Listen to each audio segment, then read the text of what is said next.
Today, the 1st of March 2024 is Friday of the second week of Lent. The theme for our reflection is Surrendering to God, Finding Light in Life's Valley. Family feuds and disputes are things that we see not only in movies and dramas, they happen in real life. We read about it in the papers, we hear about it from people, and sometimes it happens to us. Most family feuds have their origin in disputes over money and property, with greed and inordinate love of material things being at the root.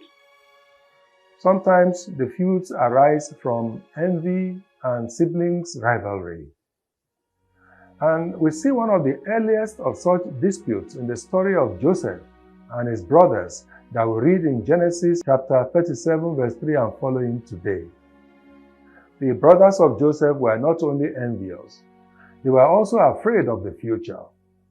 They were jealous of the love that their father had for him, and they were afraid that he would dominate them in the future. These factors infuriated them to the point of contemplating killing him, but finally kidnapping and selling him into slavery. Inasmuch as it would have been easier for Joseph to be angry with God for allowing him to go through all that happened to him, he rather stayed close to God and used his experiences in those situations to learn important virtues: humility, patience, and complete trust in God, and also total surrender to His will. Unlike what many of us would do, questioning God and asking, "Why me?" or even losing faith in God and resorting to bad behavior, Joseph remained strong in faith and in the practice of virtue.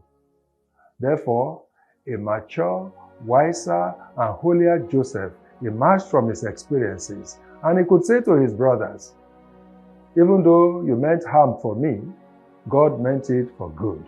Genesis 50:20. Not only did Joseph grow closer to God, but his experiences paved the way for his entire family and countless other people to be saved from famine. His moment in the dark, dirty hole in the hands of his envious brothers, in the hands of the slave traders, and finally in the clutches of the wife of Potiphar molded him for the greatness that he attained in years to come. I'm sure, dear brothers and sisters, that some of us are at such a moment in our lives also, deep down in the valley, having no clue about what the future holds for them. We must, however, remember that the God of the valley is also the God of the mountaintop. When we are down and feel we are worth nothing, be assured that the God of our salvation is up to something, if only we can trust and be patient. Many a time, as you struggle to get out of the hole, you may come to realize that you are not making a headway and you feel helpless.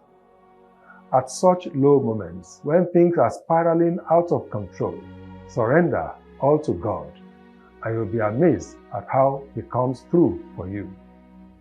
Perhaps He will use that your situation to teach you humility, patience, perseverance, or forgiveness. Maybe He will use your weakness of faith to soften somebody else's heart.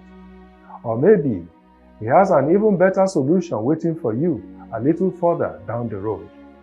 Whatever the case, you can always trust that His plan is bigger and better than yours will ever be. In the parable of the landowner, Matthew 21:33 and following that we read, Jesus teaches us that everything in the vineyard belongs to the landowner. The property was his. He was the one that planted the vineyard, put a hedge around it, dug a wine press in it, and built a tower. All the tools he used belonged to him as well. The tenants provided only the labor. Our life, dear friends, is similar. We provide only the labor. None of the tools that we use, our very life, our talents, our wealth, and all other endowments belong to us. We do not even have the chance to choose our families. They come from God. He has the right to expect us to use them not only for our own needs, but for His profit as well. That is, for the good and the salvation of those around us. It sends us people to remind us of this. Do we ignore them? Do we treat them the way the tenant treated the landowner's servants? May God help us to understand that we have been blessed only in order to be a blessing to others. Today, Friday, there will be Station of the Cross in all our parishes. I encourage everyone